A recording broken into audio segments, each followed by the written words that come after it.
अस्सलाम वालेकुम। Health special के साथ मैं आपकी होस्ट डॉक्टर फातिमा फारूक। आज हमारा मौजू है इंसानों की जिल्द के जो मसाइल है उससे रिलेटेड है। आप जानते हैं कि चेहरा जो होता है वो इंसान की शख्सियत का आईना होता है और कहा जाता है कि लोग आपके चेहरा ही तो देखते हैं। तो इस बारे में आज हमारे हमारे साथ इस मौजू पर बात करने के लिए हमारे साथ कंसल्टेंट डर्माटोलॉजिस्ट मौजूद हैं, डॉक्टर तूबा उस्मान साहिबा।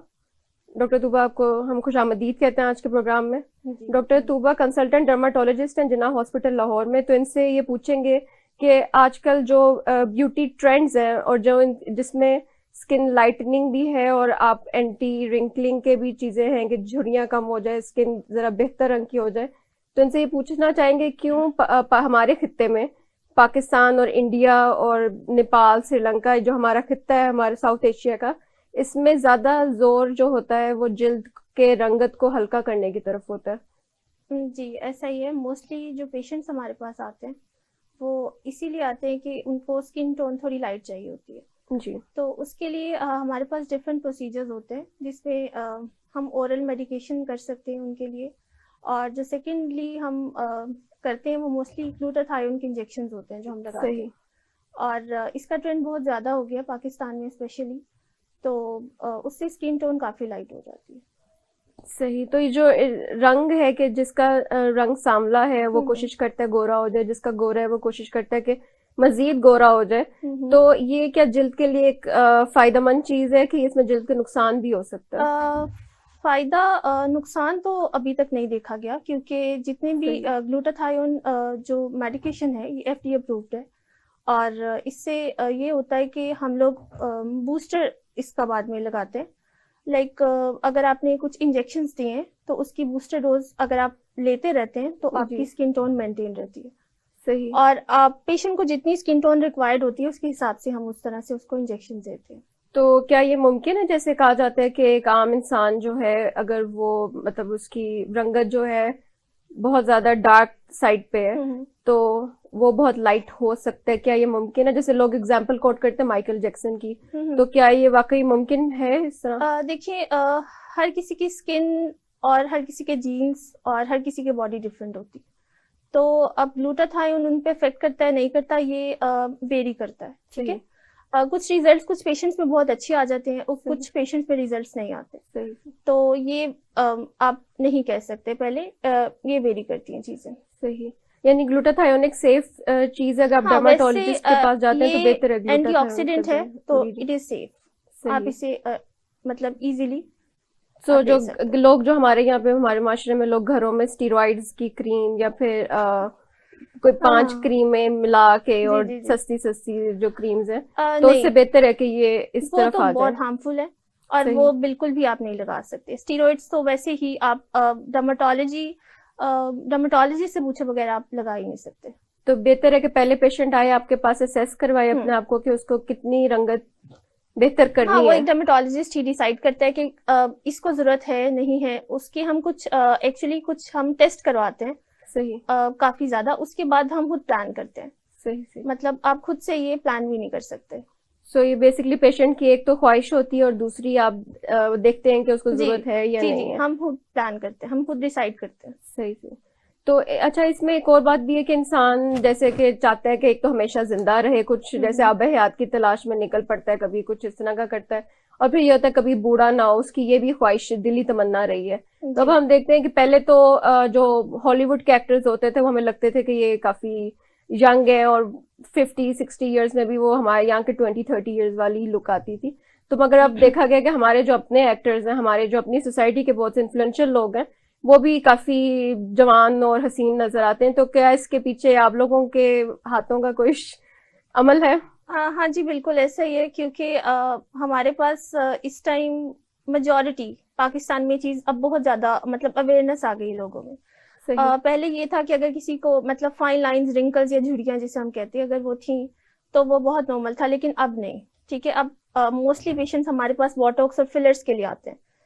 तो एक्चुअली बोटॉक्स और फिलर्स होता ये है कि ये एक दवाइयां हैं। सही। और जो अपर फेस की रिंकलिंग जो हो जाती है, हम्म। हम जो देखते हैं जो हम फ्रॉनिंग करते हैं बहुत ज्यादा और झुर्रियां पड़ जाती हैं, उसके लिए हम लोग बोटॉक्स लगाते हैं। सही और बोटॉक्स से ये होता है कि आप ठीक हो जाते हैं, झुर्रियां बिल्कुल ठीक हो जाती हैं सही। और ये 1 साल तक रहती हैं, बिल्कुल ठीक हो यानी जाती जो एज है वो सबसे पहले आंखों के आसपास नजर आती है? हैं। नहीं, ऐसा नहीं है एक्चुअली। देखिए, एज 30s के बाद कभी भी हम्म आपको जरूरत पड़ सकती है, ठीक है, ये भी वेरी करता है। हम्म, कुछ लोगों को 40s में चाहिए होते हैं, कुछ लोगों को 50s में और कुछ लोगों को 30s में भी। सही। अब एक्चुअली होता ये है कि जब हम बहुत ज्यादा जैसे बात कर रहे हैं, फ्रॉन कर रहे हैं, तो उससे ये होता है कि हमारे जो फोरहेड की मसल्स है ना, उनकी हाइपरट्रफी हो जाती है। सही। और जब उनकी हाइपरट्रफी होती है तो वो मसल्स को हम लोगों ने रिलैक्स करना होता है, तो बोटॉक्स सही क्या करता है, उस मसल को रिलैक्स कर देता है। जब हम सही वहां पे इंजेक्ट करते हैं वो रिलैक्स हो जाता है। तो बोटॉक्स का बेसिकली यही फंक्शन है। सही। और जो बोटॉक्स है वो सिर्फ हम इस चीज के लिए यूज नहीं करते, इसको हम और चीजों के लिए भी यूज कर सकते हैं। जैसे कि समटाइम्स हमारे पास एक पेशेंट आया है, उसको यहाँ पर एक मसल, उसका एक साइड पे स्पैज्म हो गया, तो सही हमने उस मसल को रिलीज करने के लिए, रिलीव करने के लिए भी हम बोटॉक्स दे सकते हैं। सही। इसके अलावा बोटॉक्स आजकल यूज होता है, जैसे कि मोस्टली आपने देखा होगा भेंगापन जो होता है आंखों का, उसमें भी हम बोटॉक्स यूज करते हैं। सही स्क्विंट वगैरह को improve बिल्कुल करने बिल्कुल। के लिए। और बोटॉक्स की और भी बहुत ज्यादा मतलब यूजेस तो है। इसके साइड इफेक्ट्स भी होते हैं बोटॉक्स के? साइड इफेक्ट्स तो डेफिनेटली होते हैं। वो ये होते हैं कि अगर आप किसी टेक्नीशियन से लगवा लें या किसी एक्सपर्ट से ना लगवाएं, और अगर ये inexperience गलत बंदे लग से। जाए तो डेफिनेटली वो स्किन वहां से ड्रूप हो जाती है। सही सही। लेकिन ये है कि इसका अच्छा एक ये भी है कि 6 से 7 मंथ्स तक इसका मतलब इफेक्ट रहता है। इफेक्ट रहता है। तो सही। फिर अगर साइड इफेक्ट होगा भी तो 6 मंथ्स के बाद खत्म हो जाएगा। सो जो ये कहते हैं कि बोटॉक्स की वजह से कोई मतलब इवन डेथ वगैरह के चांसेस भी होते हैं, तो क्या ये इसमें कोई यार हकीकत है इस बात डेफिनेटली में? देखें, बोटॉक्स तो एक टॉक्सिन है ना। हाँ तो जी। मैंने वही बात की कि आपने अगर किसी प्रोफेशनल से नहीं लगाया तो हम्म। इसके तो साइड इफेक्ट्स ज्यादा होंगे। तो इसमें बेहतर है कि आप किसी डर्माटोलॉजिस्ट के डेफिनेटली, पास जाएं, मतलब जो या एक्सपीरियंस हो। डर्माटोलॉजिस्ट या फिर किसी कॉस्मेटिक सर्जन से ही करवाना चाहिए। सही। पहले आप जाके देखें कि वो डॉक्टर आपको कितना क्वालिफाइड है और फिर उससे ही जाके जी प्रोसीजर करवाएं। डेफिनेटली। आजकल तो सैलून्स वगैरह में भी ये शुरू हो नहीं गई नहीं हैं नहीं, ये ये चीजें, बिल्कुल तो नहीं, बेहतर है कि वो आप। बिल्कुल नहीं लगा सकते बोटॉक्स, तो बिल्कुल नहीं। सही। तो और दूसरा आप बताएंगे कि फिलर्स और बोटॉक्स में क्या डिफरेंस है? हाँ देखें, जैसे मैंने आपको बताया कि बोटॉक्स जो है वो हाइपरट्रफी जैसे होगी किसी मसल की तो उसको रिलीज करता है, उसको रिलीव करता है। और जो हमारे पास फिलर्स होते हैं ना, एक्चुअली वो मोस्टली हम लोग देते हैं लोअर फेस पे। सही।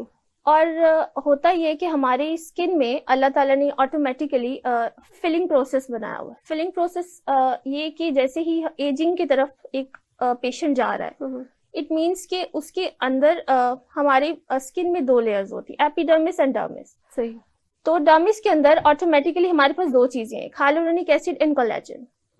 तो ये फिलिंग प्रोसेस जो है हमारा है कि इसको, ये हमारी स्किन को टेक्सचर देता है, फिल करता है और प्यारा और खूबसूरत बनाता है। सही। तो एज के साथ साथ क्या होता है, कोलेजन और हाइलुरोनिक एसिड खत्म हो जाते हैं स्किन के अंदर। तो जब वो खत्म होते हैं तो डेफिनेटली आपकी स्किन पे फाइन लाइन, Fine झुर्रियां lines, और वो बन जाता है। और तो फिर डिम्पलिंग सी शुरू हो जाती है स्किन की। बिल्कुल। तो इसके लिए हम लोग क्या करते हैं, इसके लिए हम बजाय इसके कि हम कॉस्मेटिक प्रोसीजर्स में जाएं, हम फैट इम्प्लांटेशन की तरफ जाएं, हम क्या करते हैं कि हम हाइलुरोनिक एसिड ही इंजेक्ट कर देते हैं। सही। यानी कि हम लोग जो फिलिंग प्रोसेस है उसी को डाल देते हैं स्किन के अंदर। सही। तो इससे ये होता है कि आपकी प्लम्पिंग हो जाती है, लिप्स में हम कर सकते हैं। सही। यूथफुल लुक आ जाती है, लोग मतलब लगता होगा उन्हें कि शायद हम थोड़े से 4-5 साल पीछे चले गए। नहीं नहीं, बल्कि ज्यादा ही लगता है, 4-5 नहीं, अच्छा। इससे भी ज्यादा लगता है। सही से। और फिलर से हम लोग, अगर हम लोगों ने नाक तीखी करनी हो हम वो कर सकते हैं। हमने अगर कोई लाइक फॉर एग्जांपल किसी को एक्सीडेंट में कोई डिप्रेशन आ गया, हम वो ठीक कर सकते हैं। हम चिन को ठीक कर सकते हैं। सही। तो फिलर्स भी मतलब हम उससे काफी ज्यादा फायदे। सही। तो इसमें अगर नोज जॉब वगैरह भी जो लोग करवाते हैं तो उसमें भी इसी चीज का अमल दखल है? हाँ जी बिल्कुल, हम कॉस्मेटिक सर्जरी के थ्रू भी कर सकते हैं, लेकिन ये है कि इसमें आप और भी अच्छे तरीके से, कॉस्मेटिक सर्जरी जो लोग नहीं करवाना चाहते वो थ्रू हम हाइलुरोनिक एसिड भी कर सकते हैं। सही। तो इसमें आप लोग कोई पेशेंट की, या जो आपके पास लेके आए, क्योंकि अमूमन तो पेशेंट नहीं होते होंगे, नॉर्मल मतलब नॉन फिजियोलॉजिकल प्रोसेस, मतलब पैथोलॉजिकल प्रोसेस के लिए आते हैं, तो वो फिर नॉर्मल लोग होते हैं, तो क्या आप लोग असेस भी करते हैं कि ये लोग इनको ये जरूरत है कि नहीं है? नहीं, क्योंकि डेफिनेटली अगर इस तरह से कोई आया है और वो करवाना चाहता है, वो जाहिर है वो खूबसूरत ज्यादा होना चाहता है या अपने हिसाब से उसको जो लगता है, तो अगर वो चाहते हैं कि मुझे थोड़े लिप्स अपने ज्यादा प्रोमिनेंट चाहिए, अपनी चीक बोन्स ज्यादा प्रोमिनेंट चाहिए, या मुझे अपनी नोज अच्छी नहीं लग रही, मुझे और अच्छी फलाने चाहिए, एक्टर की तरह की बना डेफिनेटली, दें। तो फिर उसके हिसाब से हम उसको फिर सही। एंटरटेन करते हैं। तो अगर कोई बंदा बहुत ज्यादा ही प्रोसीजर जैसे कैन डोल्स बन गए हैं, तो अगर उस तरफ जाना चाहे तो वो तो एक तरह से आप उन्हें समझाते हैं, तो यार ये काउंसलिंग तो सेशन नहीं भी नहीं करते हैं? नहीं नहीं, ये तो उनकी अपनी ख्वाहिश होती है ना। अच्छा, ये उनकी ख्वाहिश ये होती उनकी है। ख्वाहिश होती है और हम उस चीज पे नहीं कह सकते, हमारा तो यही काम है कि अगर वो और प्यारा होना चाहते हैं तो तो उसमें लेट आप देम लोग डू अपना दैट। इनपुट देते हैं उसको कि ये बस भाई यहाँ तक बहुत है? हाँ अभी क्या है कि कुछ ऐसा भी होने लग गया है, कुछ लोग बहुत ज्यादा, आप जैसे बोल रहे हो कि ये चिन प्रोमिनेंट करवा रहे हैं और बहुत सारा, और अपने आप को फेस को भी चेंज करवा रहे हैं, हम्म। तो हम उसको, मेरा नहीं ख्याल कि हमें कुछ कहना चाहिए, हम कुछ कह सकते हैं अगर वो ये चीज डिमांड करते हैं तो। सही, क्योंकि जब आप कहते हैं कि एक बॉडी डिस्मॉर्फिक सिंड्रोम भी होता है कि बंदे को अपनी चीजें जो उसकी थोड़ी सही भी होती हैं वो भी खराब लग रही होती हैं, तो उसकी असेसमेंट मतलब के लिए यार कुछ लेकिन किया जाना चाहिए? मैंने अभी तक ये चीज नहीं देखी, जितने भी हम्म। कॉस्मेटिक प्रोसीजर्स हम करते हैं डेफिनेटली उसके आउटकम्स बड़े अच्छे और बड़े प्यारे लग रहे होते हैं पेशेंट्स। सही। तो आप ये मतलब ये है कि अब आए हैं डर्माटोलॉजिस्ट के पास, क्वालिफाइड डर्माटोलॉजिस्ट के पास जनरल प्रोसीजर करवाने हैं, तो इसके अलावा कोई इस तरह की चीजें कि लोग अपने घर में अपनी डाइट से इम्प्रूव कर सकें जिसके स्किन पे बहुत अच्छे पॉजिटिव इफेक्ट हो? डेफिनेटली डाइट में मल्टीविटामिन्स तो लेने चाहिए, ठीक है, मल्टीविटामिन्स लेने चाहिए, हाइलुरोनिक एसिड लेना चाहिए, अगर वो लेना चाहे सप्लीमेंट ले सकते हैं, विटामिन सही। सी ले सकते हैं, बहुत ज्यादा पानी पिए, इससे स्किन की मतलब हाइड्रेशन को इम्प्रूव करें। और अगर वो ये फिलर्स और बोटॉक्स नहीं, समटाइम्स कुछ लोग नहीं अफोर्ड कर सकते, तो सीरम्स मिलते हैं जिसमें हाइलुरोनिक एसिड होता है, रेटिनोल होता है, उससे स्किन को वो मेंटेन कर सकते हैं। सही। और फ्रूट्स वगैरह भी कुछ ऐसे जिसमें वो थोड़ा इम्प्रूवमेंट ला डेफिनेटली सके? फ्रूट्स में भी वाइटामिन तो होते हैं ना, तो मल्टीविटामिन्स तो बहुत अच्छे हैं स्किन के लिए। सही। तो इसमें आप ये बताएंगे कि हेल्थ के कोई और इश्यूज हैं जो इसको हमारे जो लोग हैं वो इतना सीरियसली नहीं लेते, जैसे कि सन प्रोटेक्शन नहीं करते या फिर कोई सन ब्लॉक नहीं लगाते, जो कि हमारा क्योंकि सन यहाँ पे एक्सपोजर तो बहुत ज्यादा है और जिसकी वजह से सन कैंसर मेलिग्नेंसीज वगैरह की तरफ भी जाते हैं लोग, तो उसके लिए बेहतर है कि कोई सन प्रोटेक्शन का किया जाए इस्तेमाल? सन प्रोटेक्शन तो बहुत जरूरी है, sun protection is very important, और उसके लिए सन ब्लॉक तो लगाना चाहिए। हम तो रिकमेंड करते हैं कि हर 4 से 6 घंटे के बाद सन ब्लॉक जरूर लगाना चाहिए। सही। तो उसकी कोई स्पेसिफिक एसपीएफ वगैरह है जो किस यार नंबर एसपीएफ का या 30 किस से तरह का? ऊपर जितना मर्जी आप ले लो, एसपीएफ 100 तक आता है, वो आप सही। डिपेंड करता है आपने कैसे लेना है। सही। तो उसके आप जब ग्लासेस वगैरह इस्तेमाल करते हैं कुछ उससे भी इफेक्ट होता है, कुछ शेड्स का, के आई की जो स्किन की प्रोटेक्शन है उसके लिए कोई यूजफुल है? नहीं। इस तरह करनी है। सो बेसिकली आप मतलब ज्यादातर जो लोग हैं उनको एक दफा डर्माटोलॉजिस्ट को जरूर दिखा लेना चाहिए अगर कोई उनको महसूस हो रहा है कोई प्रॉब्लम हो जाए, खुद वो टोटके वगैरह करते हैं। हाँ टोटके तो बिल्कुल नहीं करने चाहिए, क्योंकि मोस्टली जो टोटके करके पेशेंट्स आते हैं उन्होंने अपना बिल्कुल कंडीशन ऐसे वर्स की होती है, फिर हमारे लिए भी डेफिनेटली प्रॉब्लम होती है उन्हें ठीक करते हुए। और मेजॉरिटी जो पेशेंट्स आते हैं वो मैंने ऐसे देखे हैं पिगमेंटेशन और मलाजमा के साथ, और उनका कंसर्न ही होता है कि उन्होंने अपना एक तो फेस को उन्होंने ज्यादा लाइट करना होता है। सही। और वो लाइट करते करते पॉलर्स वाले, सलोन्स वाले जितने भी होते हैं, ब्लीचिंग करते हैं और ये कोई मिक्स क्रीम्स बना देते हैं और उसमें वो क्लोबीवेट और इस तरह की चीजें डाल देते हैं जो कि पोटेंट स्टीरॉइड होता है। तो इससे ये होता है कि वो स्किन टोन ठीक करते करते वो अपनी बहुत ज्यादा मलाजमा पिगमेंटेशन कर लेते हैं और फिर उनको ठीक करना हमारे लिए बहुत चैलेंजिंग हो जाता है। सही। यानी कि वो अपनी तरफ से सही चीज कर रहे होते हैं और वो उसको सही करते करते ज्यादा खराब कर लेते हैं, लग जाती है। सही। तो यहीं पे हम चलते हैं एक ब्रेक की तरफ, इस ब्रेक के बाद हम दोबारा से यहीं से अपने गुफ्तगू का सिलसिला जारी रखेंगे। नाज़रीन चलते हैं ब्रेक की तरफ।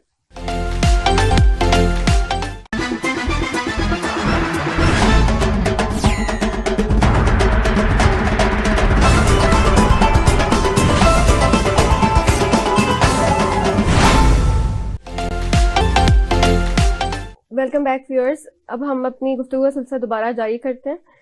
तो आपसे आप बता रही थी कि जो लोग होते हैं वो अपनी खुद टोटके शोटके लगा के जब तक आपके पास आते हैं, डर्माटोलॉजिस्ट के पास आते हैं, तो उनके काम पे डबल काम करना पड़ता है, जो शायद अगर पहले टाइम पे आ जाए तो वो कम टाइम में वो पूरा हो जाए उनके प्रोसीजर्स, तो उनको सही करते हुए रिपेयरिंग करते करते ज्यादा एफर्ट दरकार होती है।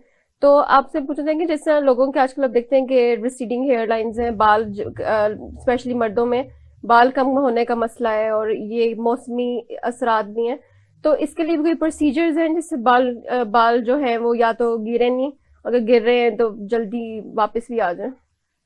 जी बिल्कुल। हेयर के लिए हमारे पास डिफरेंट प्रोसीजर्स होते हैं। जैसे सबसे पहले तो हम असेस करते हैं कि किस तरह का पेशेंट को बैलनेस हो रही है, एलोपेशिया है या क्या है, हेयर फॉल किस तरह का है। उसके असेसमेंट के बाद हम प्लान करते हैं कि अब क्या कर रहे हैं। सबसे पहले तो हम ओरल मेडिकेशन पेशेंट को प्रिस्क्राइब करते हैं, और अगर उससे उसको फर्क नहीं पड़े फिर हम पीआरपी की तरफ आते हैं। सही। और इसमें भी हमारे पास डिफरेंट तरह के पीआरपीज होते हैं। मतलब आपने पीआरपी करनी है, हमने अपना उनका पेशेंट का ब्लड लेना है और प्लाज्मा के थ्रू हम ये करते हैं प्रोसेस। और एक हमारे पास जो अब लेटेस्ट आया वो हम लोग मीजोथेरेपी करते हैं। सही। उसमें हम लोग क्या करते हैं कि कुछ ग्रोथ फैक्टर्स होते हैं, वो उसके थ्रू हम दोबारा से रीग्रोथ की तरफ लेके जाते हैं। सही। और अभी जो लेटेस्ट टेक्निक्स आई हैं उसमें हम स्टेम सेल थेरेपी भी करते हैं। तो ये डिपेंड करता है पेशेंट पर और उसके बजट पे भी डिपेंड करता है। डेफिनेटली बजट पर डिपेंड करता है, क्योंकि चीजें काफी कॉस्ट इफेक्टिव। सही। तो गवर्नमेंट हॉस्पिटल्स में की फैसिलिटीज मौजूद है? गवर्नमेंट जी हमारे जिन्ना हॉस्पिटल में है डेफिनेटली। सही। तो हेयर ट्रांसप्लांट वगैरह की भी फैसिलिटीज होती हैं? नहीं, हेयर ट्रांसप्लांट की फैसिलिटीज नहीं होती।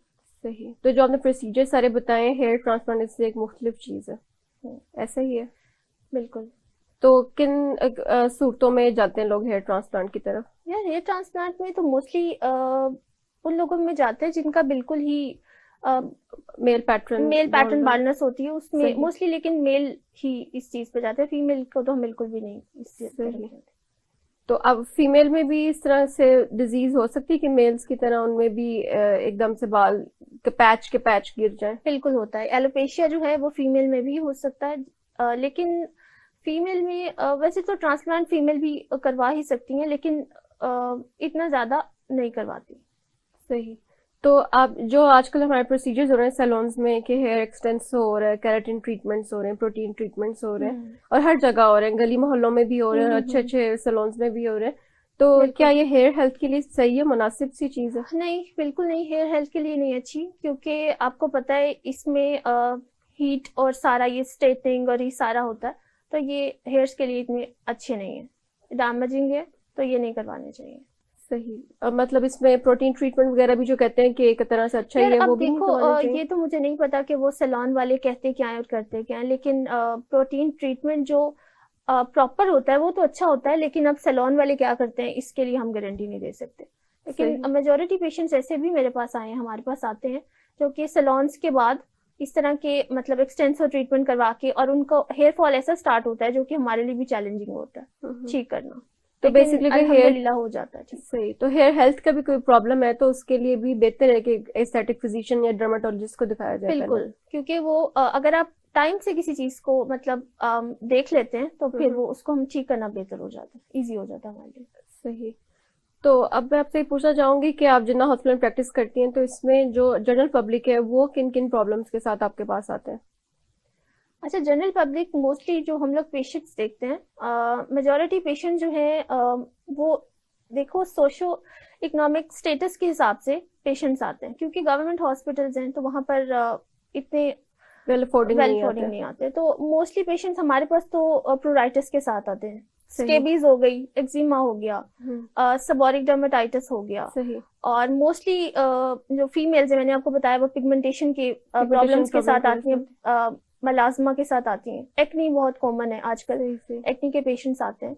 और बाकी जो बड़ी बड़ी डिजीजेज हैं वो तो डेफिनेटली आती ही हैं, वो भी साथ साथ ही चलती हैं। तो एक्नी वगैरह के लिए भी आते हैं सब लोग? सही। उसमें तो वो मेरे ख्याल है सारी एक कॉमन प्रॉब्लम है, जनरल हर तबके का मसला है। सो एक्ने के लिए भी कुछ प्रोसीजर्स होते हैं जैसे एक्निक स्कारिंग वगैरह रिमूव करवा सकें, मतलब फेस एकदम आपका क्लियर हो जाए? हाँ बिल्कुल। एक्नी एक्चुअली जो लोगों की मिसकंसेप्शन है कि एक्नी हो जाती है फास्ट फूड खाने से या ऑयली फूड खाने से, या कुछ लोगों की डिफरेंट मिसकंसेप्शन होती हैं, ऐसा कुछ नहीं होता। एक्नी बेसिकली सेबेशियस ग्लैंड होते हैं हमारे स्किन में, ये उसका एक प्रॉब्लम है, तो ये क्योर हो सकता है और ये होता भी है। और हम स्टार्ट मेडिकेशन से करते हैं, एंटीबायोटिक्स वगैरह डिफरेंट हमारे पास टॉपिकल ट्रीटमेंट्स होते हैं। अगर उससे पेशेंट ठीक नहीं होता तो फिर हम कॉस्मेटिक प्रोसीजर्स की तरफ भी जा सकते हैं, जिसमें हमारे पास पील्स आती हैं, जिसमें हमारे पास पीआरपीज आती हैं, हमारे पास मीजोथेरेपीज आती हैं, और भी डिफरेंट प्रोसीजर्स होते हैं। सही। तो इनके ट्रीटमेंट के लिए पेशेंट को कितना टाइम दरकार होता है कम से कम? एक्नी को बिल्कुल क्योर होने में एटलीस्ट 4 to 5 months रिक्वायर्ड होते हैं। 4 to 5 months होते हैं। तो मेरा ख्याल है इसमें कई लोग फिर नॉन कंप्लाइंट भी होते होंगे कि वो दरमियान में छोड़ जाते बिल्कुल होंगे। होते हैं, लेकिन मोस्टली जो मैंने फीमेल्स देखी हैं वो अपने आप को लेकर काफी सीरियस होती हैं, तो ब्यूटी को लेकर तो वो कर लेती हैं। सही। और वो ठीक भी हो जाती है। ज्यादा प्रॉब्लम टीनेजर्स में देखा जाता है? नहीं, टीनेजर्स में तो डेफिनेटली होता है, लेकिन ये 30-40s में भी हर एज ग्रुप में आ जाता है। सही। तो आप हमारी जो देखने वाले उनको क्या मैसेज देंगे कि वो अगर उनको कोई प्रॉब्लम हेल्थ स्किन रिलेटेड है तो उसमें खुद से वो घर में क्या कर सकते हैं, क्या किस तरह से अपनी स्किन बेहतर बना सकते हैं घर में बैठे बैठे? स्किन बेहतर बना सकते हैं आप। डेफिनेटली आप मल्टीविटामिन्स ले सकते हैं। आप हाइड्रेशन स्किन के लिए आप स्किन को हाइड्रेट कर सकते हैं, पानी पिए, और दूसरी आसान ब्लॉक का इस्तेमाल करें। सही। इसके अलावा स्किन की कोई भी चीज घर में मेरा नहीं ख्याल कि आपको करनी चाहिए, एक दफा स्किन स्पेशलिस्ट को जरूर कंसल्ट कर लेना चाहिए। सही। तो इसमें हम देखते हैं कि कुछ एड्स आते हैं कि गोरा बनाने, और ब्लीच क्रीम्स के एड हैं जो कि मतलब इस पे डॉक्यूमेंट्रीज भी बन चुकी हैं कि हम लोग एशिया के ऐसे खित्ते में हैं कि जहाँ पे जो इतनी अग्रेसिव ट्रीटमेंट लोग कर रहे हैं सिर्फ रंग गोरा करने के लिए। तो उसके बारे में आप क्या कहना चाहेंगी कि जो हमारे यहाँ पे एक जो गोरा बनने का शौक है उसके बारे में आप क्या कहना चाहेंगे? किस तरह से इसको या तो उनको समझाया कर जाए लोगों को कि किस तरह से अपनी स्किन बेहतर करें, ना कि गोरा करें उसको कि जला जला के गोरा कर दें, या फिर उनको किस तरह से हेल्दी बनाए अपनी स्किन को और इसे कॉम्प्लेक्स से निकलें कि आपको गोरा होंगे ही तो अच्छे लगेंगे? नहीं, बिल्कुल नहीं, ऐसा नहीं है। आपकी स्किन अच्छी होनी चाहिए, आपकी स्किन पे कोई फ्रैकल नहीं होना चाहिए, पिगमेंटेशन नहीं होनी चाहिए, और हेल्दी होनी चाहिए। आई गेस गोरा होना सिर्फ खूबसूरती नहीं होती, खूबसूरती में और भी बहुत सारी चीजें आती है। तो इसमें अगर स्किन अच्छे फ्रेश लगेगी तो वो भी अगर सांवली होगी, काली होगी, गोरी होगी, बादामी होगी, किसी भी रंग की होगी तो वो अच्छी ही लगेगी वो।